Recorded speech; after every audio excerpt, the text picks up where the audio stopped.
Chapter 10. The Heat of the Forge. Smoke billowed high into the sky, all coming from the many lit forges within the city of engineers. Full of brick buildings and massive smokestacks, the city of Rustos sat on the Tyrannus Bay and was a hub for artisans' goods and well-crafted weapons and armor.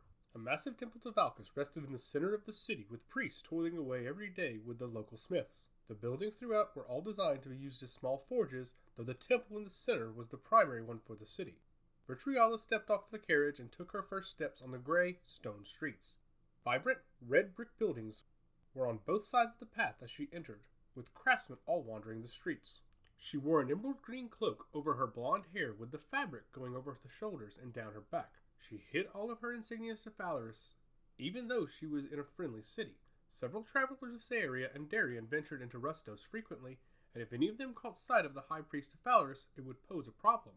She had to keep a low profile as she made her way to the dock. On her back was the staff that was presented to her by Phalaris. It was carved from a dense tree with his insignia inscribed on the shaft. In the center of the top was an ornate, glowing green emerald.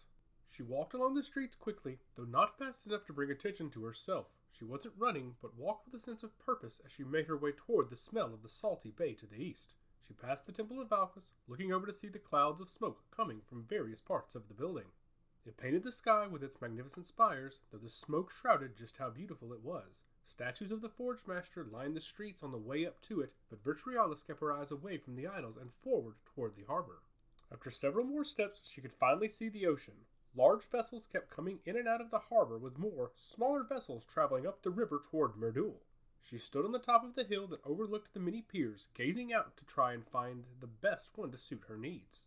Most of the vessels on this side of the continent were headed to Teardret, Purost, or another harbor on the western half of Quor. She needed a ship that appeared to be fast, but with the threat of Xylene and his Naga in the ocean, she also knew that a heavily armed ship was required. A few short moments passed, and Virtualis was able to pinpoint the ship that met her requirements. It was at the far end of the pier, at one of the last stations, and while it wasn't the smallest or largest of ships, it appeared to be the perfect match of all she needed. She stepped down the incline and made her way toward the piers. She passed several men and women, all toiling away on the docks and on ships, making her way straight onto the piers and toward the boat. Immediately, after walking along the wooden planks for only a few feet, she noticed the captain of the vessel she required, standing around and pointing at various objects for all his crew to deal with.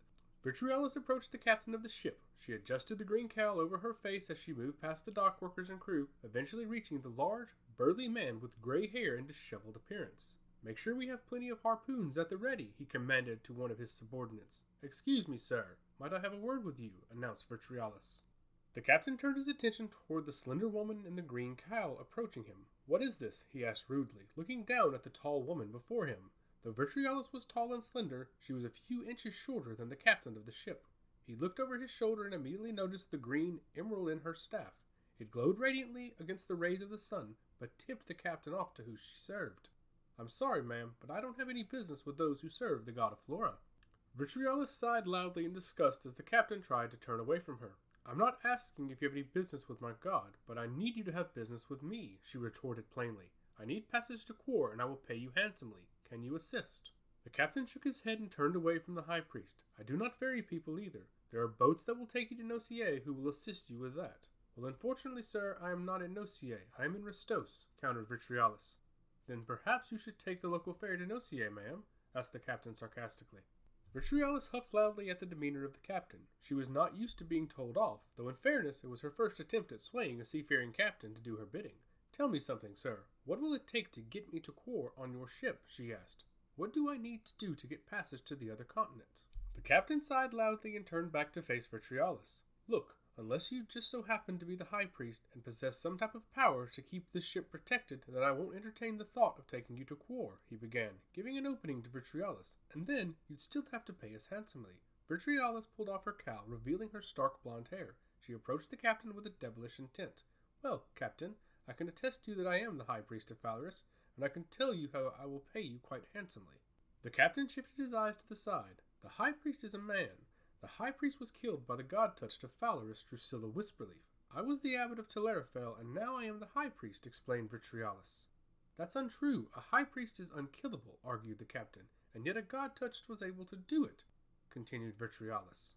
The captain stood his ground on the pier and remained unmoved. "I find that hard to believe, lady," he said in a condescending manner. He turned back to face Vitriolus, staring into her eyes as he delivered his harsh message. A high priest and a god-touched servant are both remarkably powerful. For one to kill the other would either take one of them to ambush the other, or for one of them to be completely against killing their opponent. Furthermore, a high priest wouldn't come out here and request that I take them somewhere. They'd practically demand it. Vitriolus smirked lightly. "They'd practically demand it?" she asked rhetorically. "By what? Holding your boat hostage?" The captain chuckled and nodded as Vitriolus pulled her staff off of her back.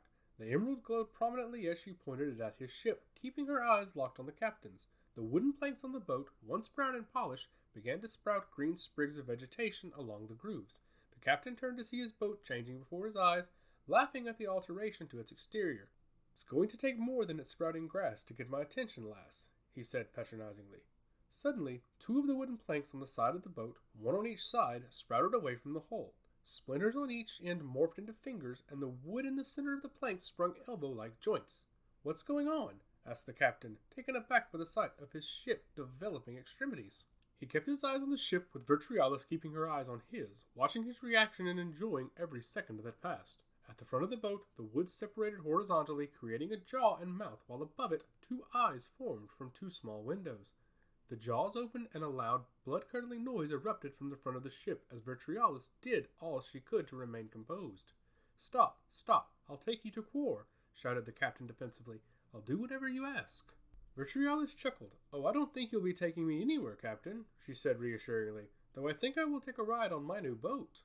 Vitriolus walked away from the captain and up the gangplank of the ship, seeing the bulk of the crew standing around in fear of the high priest. She turned back to the captain, who was still standing on the pier. "I'd advise you to come aboard, Captain. I'd hate for the ship to be commandeered by pirates once I've arrived in Quor," she said brazenly. The captain's eyes lit up. He ran up the gangplank as fast as he could, motioning for the dock workers on the pier toiling away to get clear or come aboard. "Prepare to cast off," shouted the captain. Equally impressed and afraid of Vitriolus's abilities, the captain made his way to the large wheel at the top of the ship when the boat suddenly moved away from the pier. "I don't think there'll be a need for that, Captain," smiled Vitriolus. Beside the ship, the two arms pushed the ship forward into the tides while the jaw shifted back and forth to steer it. The captain wasn't doing anything by holding onto the wheel, except praying that the ship wouldn't jettison him mid-journey.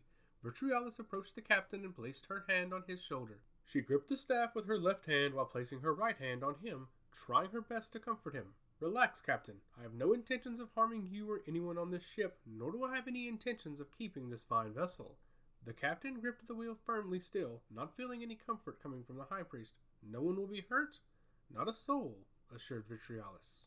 The captain closed his eyes and let go of the wheel. His muscles relaxed and he suddenly felt himself at peace. "Get us there safely, high priest, and I give you my word to never doubt your abilities again."